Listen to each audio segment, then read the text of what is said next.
Our doctors on our subcommittee, Dr. Dunn of Florida, for your 5 minutes of questions. Thank you, Madam Chair. I move to strike the last word. I am concerned about this proposal that's working its way through the committee, specifically HR 7253, which is the remanufacturing versus servicing bill that we've been speaking about. And I'd like to associate myself with the comments of Chairman Pallone. HR 7253, as written, is problematic. I acknowledge and understand the intentions and the good intentions of the Doctors Schreier and Joyce in trying to define the exact difference between true servicing and remanufacturing of medical devices. But I would like to lend my experience to this conversation surrounding the issue. I think there's a lot of work to be done on HR 7253, and I would like to work with the sponsors and the OEMs and the third-party services, and frankly, the end users. And that's people like me, all right? It's people like me that buy these tools and use these tools. I have literally spent tens and tens and tens of millions of dollars on CT scans, PET scanners, MRI, linear accelerators, lithotripters, and even cyclotrons. I have run a practice that has all of those things in it. And I am a happy customer. I like my OEMs. I get along with them. These are great treatments, but no one would ever buy one of these pieces of equipment unless they knew beforehand that they had reliable, prompt servicing available for that equipment. It has to be prompt.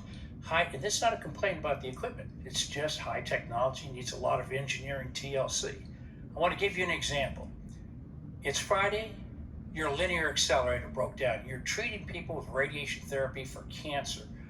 The literature is replete with stories that show that if you delay retreat onset, starting the treatment back more than 3 days, that you have a much higher failure rate of that therapy. That is to say, the cancer comes back and the patient dies.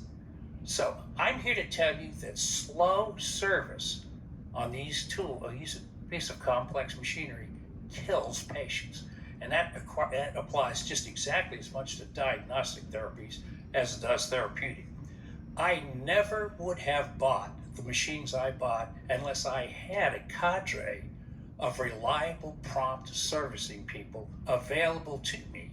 Now, why isn't it available to me? If you live in New York City, Atlanta, Miami, Chicago, you probably have a Siemens, GE, Varian rep in your city, ready to come to your side when you need them. But if you live in North Florida, that's just not true. I have to wait for somebody to fly in from one of those cities. And I want you to know, we're not talking about Broken Arrow, Arizona here out in the hinterlands. We're talking about cities like Pensacola, Panama City, Tallahassee, Jacksonville, Daytona, Tampa, Clearwater, Naples. These are pretty big cities. They do not have OEM reps, servicing reps in those cities. They never have. They never have shown any interest in that. And those things are simply not available. This decreases access to care. I want to make one more point. This subject was probably born in a C-suite someplace where they're saying we're leaving 30% on the table. We should service our own equipment. I love these machines. I paid lots of money for them, but I think the C-suite's wrong in this case. They think they want this bill. I think they're wrong, and this is why.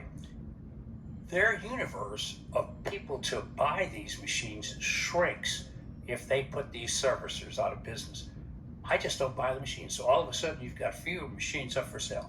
I think that they have not thought this through. So what I'd like to do is work with the OEMs. I want to work with the sponsors of the bill. I want to be sure that we have a clear definition for servicing.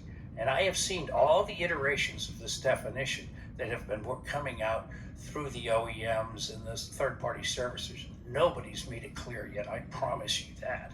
So I'll work with you, and I'll work with you any hour of the day or night.